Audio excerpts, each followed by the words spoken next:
Hello friends, welcome to my channel. ఈరోజు TS high court ఎగ్జామ్కి సంబంధించిన మోడల్ పేపర్ డిస్కస్ చేద్దాం. ఫస్ట్ క్వశ్చన్, మెసొపటోమియా శాసనాలలో సింధు నాగరికత ప్రాంతాన్ని ఏమని పేర్కొన్నారు? ఆన్సర్ మెలూహా. ఈ దిల్మన్, మగన్ అనేవి వర్తక ప్రాంతాలు. క్రీస్తు పూర్వం 2300 సంవత్సరంలో అక్కడ్ సామ్రాజ్యానికి చెందిన రాజు సార్గన్ వేయించిన శాసనంలో దిల్మన్ మరియు మగన్ రేవు పట్టణాల నుండి సింధు ప్రాంతానికి నౌకలు వెళ్ళేవని సింధు ప్రజలను మెలూహా అని తన శాసనంలో ప్రస్తావించారు. సింధు నాగరికతకు సమకాలీన నాగరికత మెసొపటోమియా నాగరికత లేదా సుమేరియన్ నాగరికత. మెసొపటోమియా నాగరికతనే సుమేరియన్ నాగరికత అని కూడా అంటారు. ఈజిప్ట్ నాగరికత, చైనా నాగరికతలు ఇవి సింధు నాగరికతకు సమకాలీన నాగరికతలు. మెసొపటోమియా అనగా 2 నదుల మధ్య అంతర్వేది. ఇది యూగ్రీస్ మరియు టైగ్రిస్ నదుల మధ్య విస్తరించి ఉంది. ఈ మెసొపటోమియాకే ప్రస్తుత పేరు ఇరాక్. నైలు నది ఒడ్డున విలసిల్లిన నాగరికత ఈజిప్ట్ నాగరికత. ఒయాంగ్హో నది ఒడ్డున విస్తరించిన నాగరికత చైనా నాగరికత. ఈ ఒయాంగ్హో నదిని చైనా దుఃఖదాయినిగా పిలుస్తారు.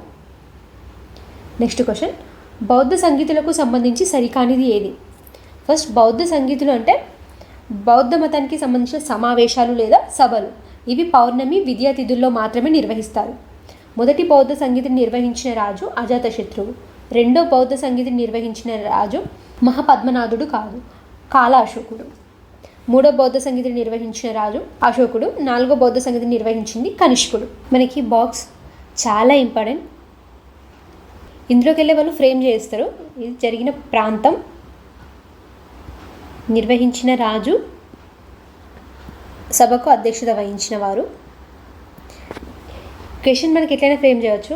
ఈ ప్రాంతం ఇచ్చి అసెండింగ్ డిసెండింగ్ ఆర్డర్లో పెట్టమని అడగచ్చు.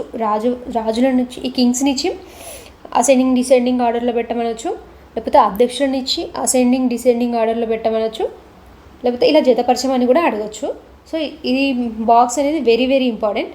సో చిన్న కోడ్తో నేర్చుకుంటే ఈజీగా గుర్తుంటుంది.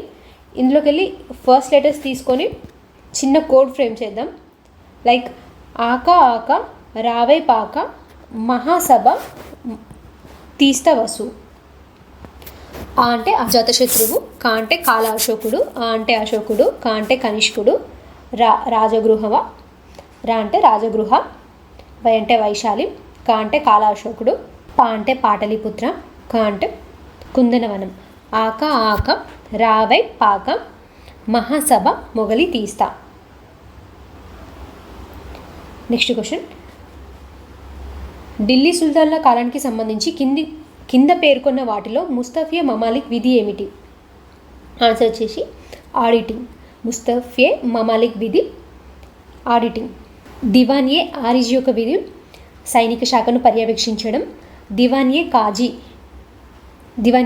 యొక్క విధి న్యాయశాఖను పర్యవేక్షించడం. దివాన్ ఏ కైజర్ యొక్క విధి ధర్మాదాయ శాఖను పర్యవేక్షించడం.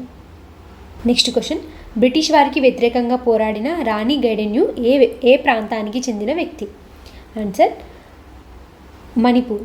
ఈమెని ఐరన్ లేడీ ఆఫ్ మణిపూర్ అని కూడా పిలుస్తారు. మణిపూర్లోని కూకీ ఉద్యమానికి నాయకత్వం వహించారు. ఈమెకి రాణి అనే బిరుదిచ్చింది జవహర్లాల్ నెహ్రూ. నెక్స్ట్ క్వశ్చన్, భారత రాజకీయాల్లో గాంధీజీ మొదటి సాహస కార్యం ఏమిటి? మనకి గాంధీజీ 1915లో భారతదేశానికి వచ్చారు. 1916లో సబర్మతి ఆశ్రమాన్ని నిర్మించుకున్నారు. మనకి 1916లో సబర్మతి ఆశ్రమాన్ని నిర్మించారు. 1917లో చంపారన్ సత్యాగ్రహం చేపట్టారు. 1918లో ఖేడా సత్యాగ్రహం, అహ్మదాబాద్ సత్యాగ్రహాన్ని నిర్వహించారు. 1919లో రౌలట్ సత్యాగ్రహం, 1920లో సహాయ నిరాకరణోద్యమం, 1930లో దండియాత్ర, 1942లో క్విట్ ఇండియా ఉద్యమం. ఇవి గాంధీజీ చేసినటువంటి ఉద్యమాలు. మొదటి ఉద్యమం అంటే చంపారన్ ఉద్యమం. గాంధీజీ మొదటి సాహస కార్యం అంటే చంపారన్ అవుతుంది. ఇక్కడ భారత రాజకీయంలో అంటే భారతదేశం మొత్తంగా నేషనల్ వైడ్గా గాంధీజీ చేసినటువంటి ఉద్యమం ఏంటిదంటే మొదటి ఉద్యమం ఏంటిదంటే రౌలట్. ఇది చంపారన్ అనేది బీహార్ రాష్ట్రానికి చెందినటువంటి ప్రాంతం. ఖేడా అండ్ అహ్మదాబాద్ సత్యాగ్రహం, ఇవి ఈ 2 ప్రాంతాలు గుజరాత్కు చెందినవి. సో రౌలట్ చట్టం అనేది టోటల్ కంట్రీ వైడ్ జరిగినటువంటి గాంధీజీ యొక్క ఉద్యమం. మనకి ఇక్కడ అడిగిన క్వశ్చన్ ప్రకారం భారత రాజకీయాల్లో గాంధీజీ మొదటి సాహస కార్యం రౌలట్ సత్యాగ్రహ అవుతుంది. Next question, Bombay mill hand అసోసియేషన్ను స్థాపించినది ఎవరు? Answer Narayan Meghoji Lokhande. Next question, Bharat China దేశాల పంచశీల ఒప్పందం ఏ సంవత్సరంలో ఏర్పడింది? ఆన్సర్ 1954 ఏప్రిల్ 29న భారత ప్రధానమంత్రి అయినటువంటి జవహర్లాల్ నెహ్రూ చైనా ప్రధానమంత్రి చౌవెన్లై మధ్య పంచశీల ఒప్పందం జరిగింది. ఇందులో ఉన్నటువంటి 5 అంశాలు: 1 పరస్పర గౌరవం, 2 దురాక్రమణకు పాల్పడకపోవడం, 3 ఒకరి అంతర్గత వ్యవహారాల్లో ఒకరు జోక్యం చేసుకోకపోవడం, 4వది సమానత్వం మరియు ఉమ్మడి ప్రయోజనం, 5వది శాంతియుత సహజీవనం. ఈ 5 అంశాలపై జరిగిన ఒప్పందాన్నే పంచశీల ఒప్పందం అంటారు. నెక్స్ట్ క్వశ్చన్, భారత వ్యవసాయ పరిశోధన మండలి వారు నేలలను ఎన్ని రకాలుగా విభజించారు? మనకు ఆన్సర్ వచ్చేసి 8 రకాలు. భారత వ్యవసాయ పరిశోధన మండలి ఐకార్ ఇది 1929 జూలై 16న న్యూఢిల్లీ కేంద్రంగా ఏర్పాటు చేయడం జరిగింది. ఇది వ్యవసాయ విద్య మరియు వ్యవసాయ పరిశోధనను నిర్వహించడానికి కేంద్ర స్థాయిలో ఏర్పడినటువంటి అతిపెద్ద సంస్థ. నెక్స్ట్ క్వశ్చన్, భారతదేశంలో అత్యధికంగా బొగ్గు ఉత్పత్తి చేసే ప్రాంతం ఏది? ఆన్సర్ వచ్చేసి దామోదర్ లోయ ప్రాంతం. ఇది జార్ఖండ్ రాష్ట్రంలో ఉంది. చైనా తర్వాత భారతదేశం బొగ్గు ఉత్పత్తిలో మరియు వినియోగంలో 2వ స్థానంలో ఉంది. జార్ఖండ్ రాష్ట్రంలోని జరియా ప్రాంతంలో ఉన్నటువంటి జరియా బొగ్గు గని భారతదేశంలోనే అతిపెద్ద బొగ్గు గనిగా ప్రసిద్ధి చెందింది. జార్ఖండ్ రాష్ట్రం బొగ్గు నిల్వలకు మరియు ఉత్పత్తికి రెండిటిలోనూ అగ్రస్థానంలో ఉంది.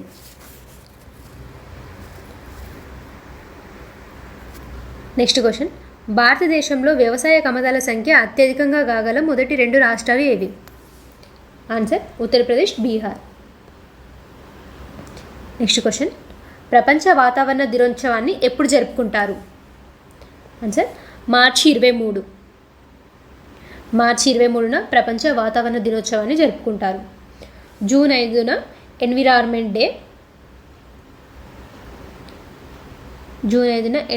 డే సెలబ్రేట్ చేసుకుంటాం. జనవరి 23న పరాక్రమ దివాస్. నేతాజీ సుభాష్ చంద్రబోస్ జన్మదినం సందర్భంగా 2021 నుంచి జనవరి 23న పరాక్రమ దివాస్ని జరుపుకోవడం జరుగుతుంది. ఫిబ్రవరి 23న వరల్డ్ పీస్ అండ్ అండర్స్టాండింగ్ డేగా జరుపుకుంటాం. నెక్స్ట్ క్వశ్చన్, ఎంత శాతం వృద్ధి రేటును ప్రొఫెసర్ రాజకృష్ణ హిందూ వృద్ధి రేటుగా వ్యాఖ్యానించారు? ఆన్సర్ వచ్చేసి 3.5.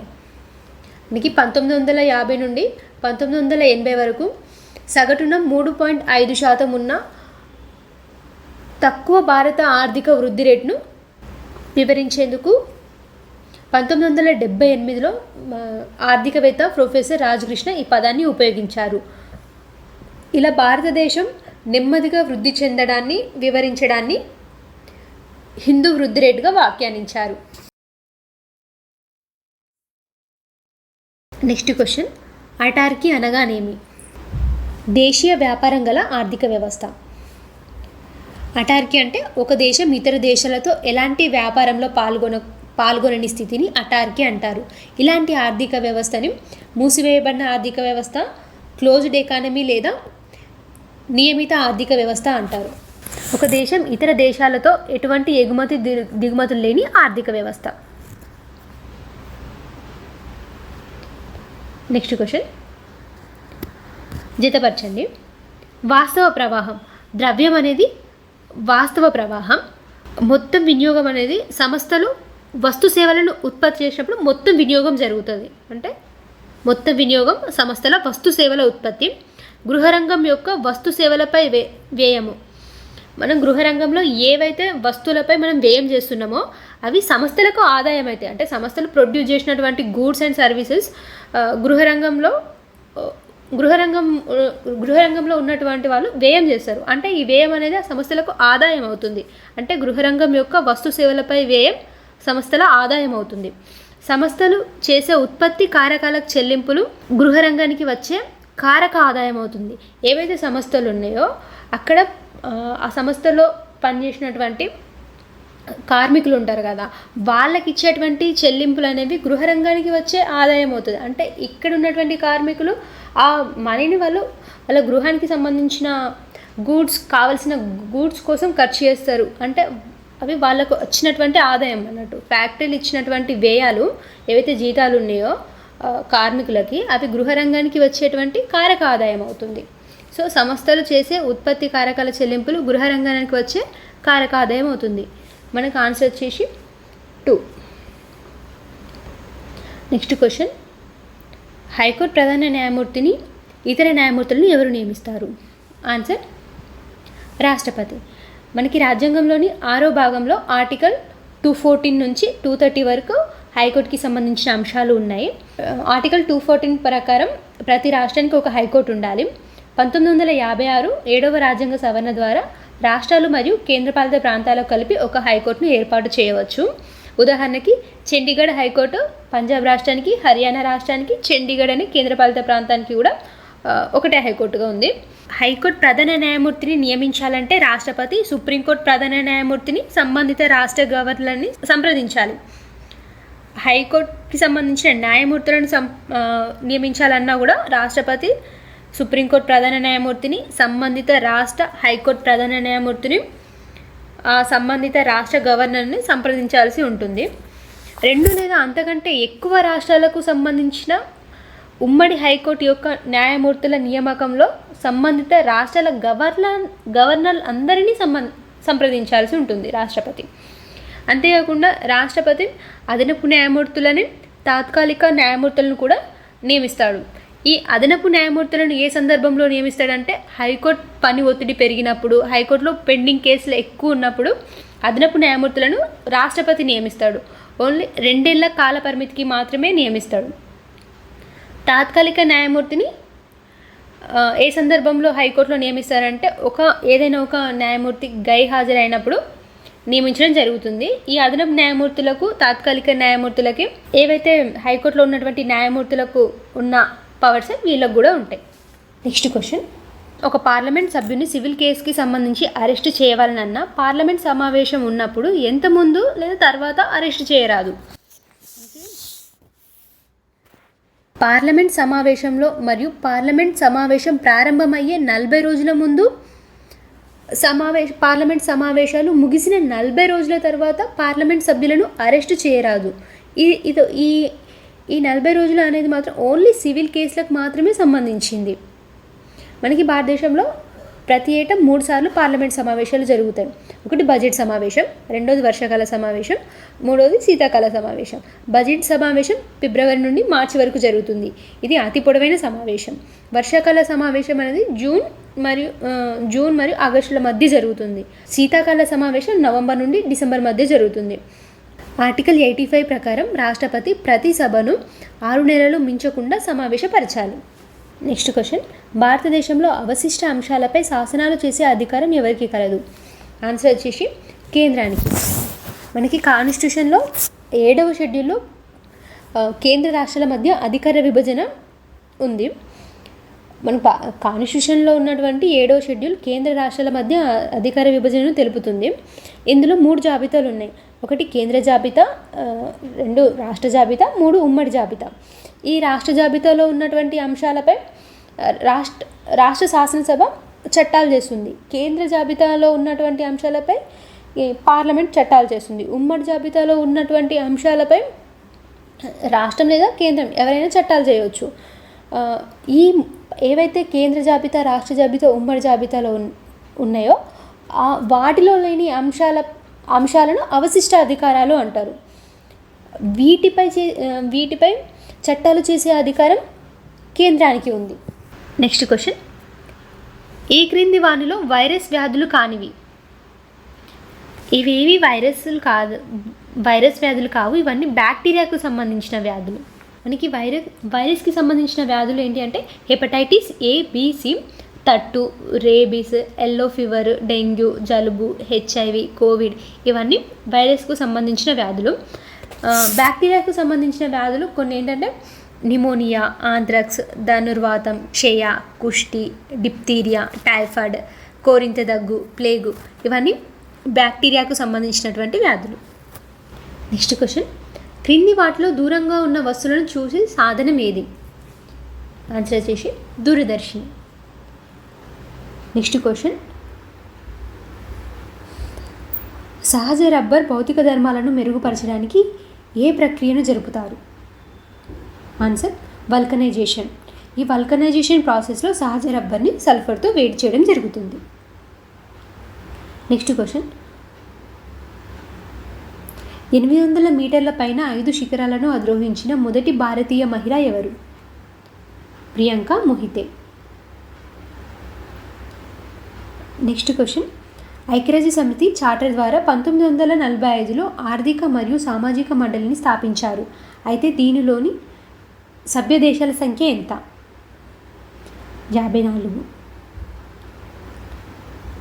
నెక్స్ట్ క్వశ్చన్, ప్రాథమిక విధులకు సంబంధించి కింది అంశాలను పరిశీలించండి. ఆర్టికల్ 51 ప్రాథమిక విధులను తెలుపుతుంది. మనకి ఆప్షన్ ఏ అనేది తప్పు ఆన్సర్. ఆర్టికల్ 51A అనేది ప్రాథమిక విధుల గురించి తెలుపుతుంది. 1946 సంవత్సరం 1976 42వ రాజ్యాంగ సవరణ ద్వారా ప్రాథమిక విధులను పొందుపరిచారు. ప్రాథమిక విధులు రాజ్యాంగం అమలులోకి వచ్చినప్పుడు లేవు. వీటిని స్వరణ్ సింగ్ కమిటీ సూచన మేరకి 1976 42వ రాజ్యాంగ సవరణ ద్వారా మనకి ప్రాథమిక విధులను రాజ్యాంగంలో చేర్చారు. అంటే option B is the correct answer. Writ ద్వారా మనం ప్రాథమిక విధులను అమలు చేయలేము. అవును, మనం రిట్ ద్వారా వీటిని అమలు చేయలేము. రిట్ పిటిషన్ ఓన్లీ ప్రాథమిక హక్కులకు మాత్రమే రిట్ పిటిషన్ ఉంటుంది. So option C also correct. భారత రాజ్యాంగ పద్ధతిలో ప్రాథమిక విధులను పాటించేలా చేయలేము. మనం భారత రాజ్యాంగ పద్ధతిలో ప్రాథమిక విధులను పాటించేలా చేయగలము. సో మనకి ఇక్కడ ఆప్షన్ డి అనేది చెయ్యలేము అని ఇచ్చారు. So option D is the correct. మనకు ఆన్సర్ వచ్చేసి బి మరియు సి. నెక్స్ట్ క్వశ్చన్, క్రింది వాటిలో ఏ బాధ్యతలు ఆర్థిక సంఘం పరిధిలోకి వస్తాయి? మనకి ఆర్థిక సంఘాన్ని నియమించేది రాష్ట్రపతి. ఆర్టికల్ 280 ప్రకారం రాష్ట్రపతి ఆర్థిక సంఘాన్ని ఏర్పాటు చేస్తారు. ఈ ఆర్థిక సంఘానికి చైర్మన్గా మనకి ఆర్థిక మంత్రి ఉంటారు. దీని యొక్క బాధ్యతలు ఏంటంటే ఆర్థిక సంఘం యొక్క రెస్పాన్సిబిలిటీస్ పన్నుల నికర ఆదాయాన్ని కేంద్ర రాష్ట్రాల మధ్య పంచడం. అవును, ఇది కరెక్టే. కేంద్రం రాష్ట్రాలకు అందించే సహాయాలకు సంబంధించి నియమాలను సిఫారసు చేస్తుంది. ఇది కూడా కరెక్టే. రాష్ట్రపతి సూచనలకు అనుగుణంగా బలమైన ఫైనాన్స్ రూపొందించడానికి అవసరమైన సిఫారసులు చేయటం. C also correct. మనకు ఆప్షన్ వచ్చేసి 4th ABC. నెక్స్ట్ క్వశ్చన్, భారతదేశంలో స్థాపించబడిన నీతి ఆయోగ్కు సంబంధించి కింది అంశాలను పరిశీలించండి. మనకి నీతి ఆయోగ్ అనేది విమర్శనాత్మక, దిశాత్మక, వ్యూహాత్మక మౌలిక సలహాలను అభివృద్ధి ప్రక్రియను అందించడానికి నీతి ఆయోగ్ని ఏర్పాటు చేశారు. అవును, మనకి నీతి ఆయోగ్ సలహా సంఘం. ఇది మనకి నీతి ఆయోగ్ అనేది ఒక సలహా సంఘం. ఎలాంటి సలహాలు? విమర్శనాత్మకంగా, దిశాత్మకంగా, వ్యూహాత్మక మౌలిక సలహాలు ఇవ్వడానికి మనకు నీతి ఆయోగ్ని ఏర్పాటు చేశారు. అంటే option A is the correct answer. భారతదేశంలో సహకార సమైక్య వ్యవస్థను ప్రోత్సహించడానికి, బలపరచడానికి, రూపొందించడానికి తోడ్పడుతుంది. ఇది రాష్ట్రాలను బాటమ్ టు టాప్ లెవెల్లో నీతి ఆయోగ్ని ఏర్పాటు చేయడం జరిగింది. అంటే భారతదేశంలో సహకార సమైక్యను ప్రోత్సహించడానికి, బలపరచడానికి, రూపొందించడానికి నీతి ఆయోగ్ తోడ్పడుతుంది.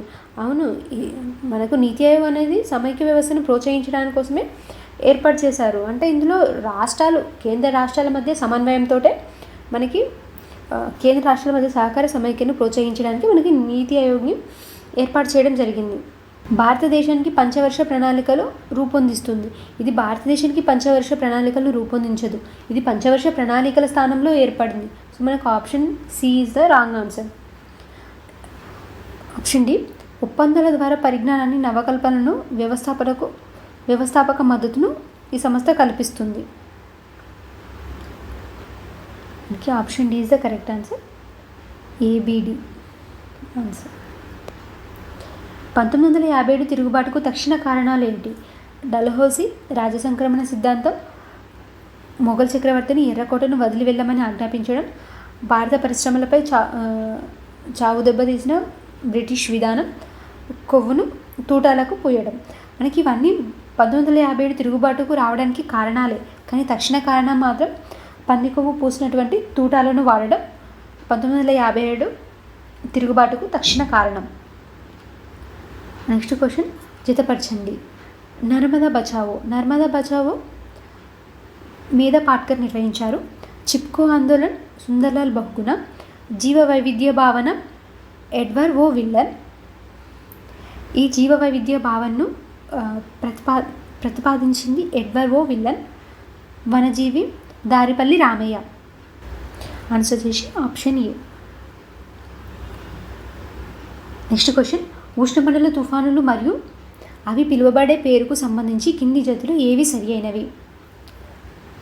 ఆప్షన్ ఏ అట్లాంటిక్ మరియు ఈశాన్య పసిఫిక్ ప్రాంతాల్లోని ఉష్ణమండల తుఫాన్లను హరికేన్లు అంటారు. Correct answer. వాయువ్య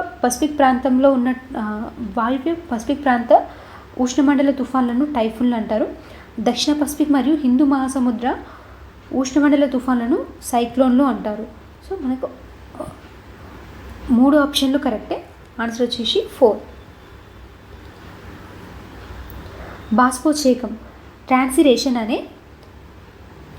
అనేది కిరణజన్య సంయోగం యొక్క అనివార్య పరిణామం. ఇది మనకు ఆన్సర్ కరెక్టే. బాష్పోచ్ఛేకం అనేది కిరణజన్య సంయోజకం యొక్క అనివార్య పరిణామం. అంటే మనకు కిరణజన్య సంయోగక్రియ జరిగిందంటే ఆటోమేటిక్గా బాష్పోచ్ఛేకం జరుగుతుంది. ఇది అనివార్య పరిణామమే. సో మనకు option 3 is the correct answer. క్రింది వారిలో ఎవరు చిప్కో ఉద్యమంతో సంబంధం కలిగి ఉన్నారు? సుందర్లాల్ బహుగుణ.